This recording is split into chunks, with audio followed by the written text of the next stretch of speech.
हवेली का भूत भाग 10 में आप सभी लोगों का स्वागत है। अगर चैनल पर नए हो तो वीडियो को लाइक करके चैनल को सब्सक्राइब कर लीजिए।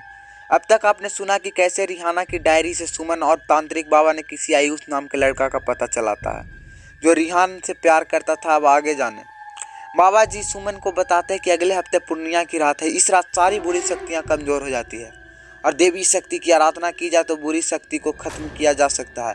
मैं उस दिन तुम्हारे घर आऊँगा और भैरव बाबा के लिए एक यज्ञ होगा और भगवान ने चाहा तो वो आत्मा फिर कभी तुम्हें परिवार या तुम्हारे परिवार को परेशान नहीं करेगी।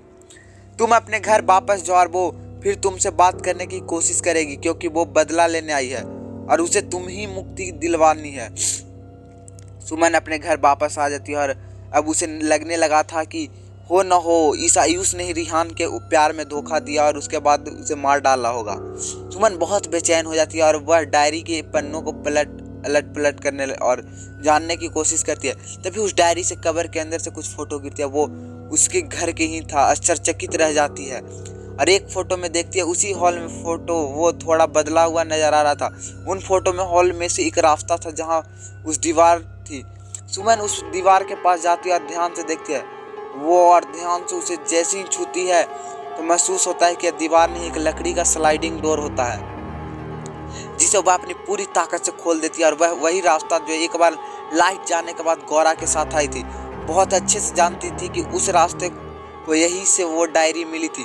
सुमन को रिहाना की यह रास्ता तहखाना में जाता है। अब सुमन धीरे धीरे सीढ़ी उतरती पर आज यहाँ बहुत अंधेरा था। सुमन फोन की लाइट जला के आगे बढ़ती है। अब उसे इतना भरोसा था कि वो जो भी आत्मा है वो मुझे परेशान नहीं बल्कि मेरी मदद चाहती है और मैं उसकी मदद जरूर करूंगी। सुमन का एक रिश्ता सा जुड़ा गया था नारी की नारी से। रिहाना का आत्मसम्मान उसके साथ एक धोखे का अब सुमन बदला लेना चाहती थी। रिहाना की लड़ाई को अब सुमन अपनी लड़ाई बना चुकी थी। वो आगे बढ़ रही थी कि एक जोरदार तीखी चीख हवा से झोंके के साथ सुमन के कानों को घायल कर जाती है और सुमन वहीं गिर जाती है। उसी आंखों में एक धुंधला सा साया नजर आता है। सुमन तुरंत उठती है और उसकी पीछा करने लगती है। वो साया अचानक से सुमन की तरफ मुड़ता है, एक कमरे की तरफ इशारा करती है और वह कुछ ही क्षण में वहां से आश्चर्य हो जाती है। सुमन आगे बढ़ती है और वह करीब उस जगह पहुंच जाती है जहां वह साया गायब हुआ था। सुमन को बहुत अजीब सा महसूस होता है। सुमन अपने फोन को नीचे रखती है और उसके मुंह से चीख निकल पड़ती है। वहां एक नर कंकाल सुमन को दिखता है।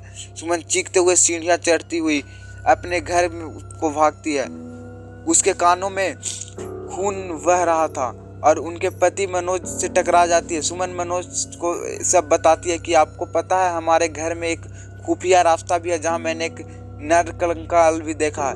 उसमें हमें पुलिस को बताना होगा। आप जल्दी फ़ोन करिए पुलिस को।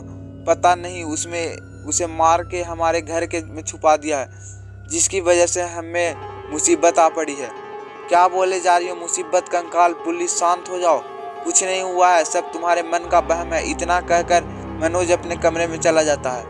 सुमन की आवाज़ सुन के वहाँ गौरा आ जाती है और सुमन को देखती है जोर जोर से रोना शुरू कर देती है। क्या हुआ माँ तुम्हें? तुम्हारी कानों से इतना खून बह रहा है। मैं अभी दवाई लाती हूँ, आप यहाँ बैठ जाओ। सुमन को पकड़ के सोफे पे बिठा देती है। सुमन सन पड़ जाती है और अपने पति के बर्ताव पर आश्चर्य होता है कि कैसे वो इतनी बड़ी बात को हल्के में ले सकते हैं। गौरा को दिखाकर मनोज को कैसा नहीं दिखला दिया। मेरे कानों में खून बह रहा है। उन्हें यह भी आश्चर्य नहीं हुआ कि हमारे घर में एक चोर रास्ता भी है। आगे जानने के लिए चैनल को सब्सक्राइब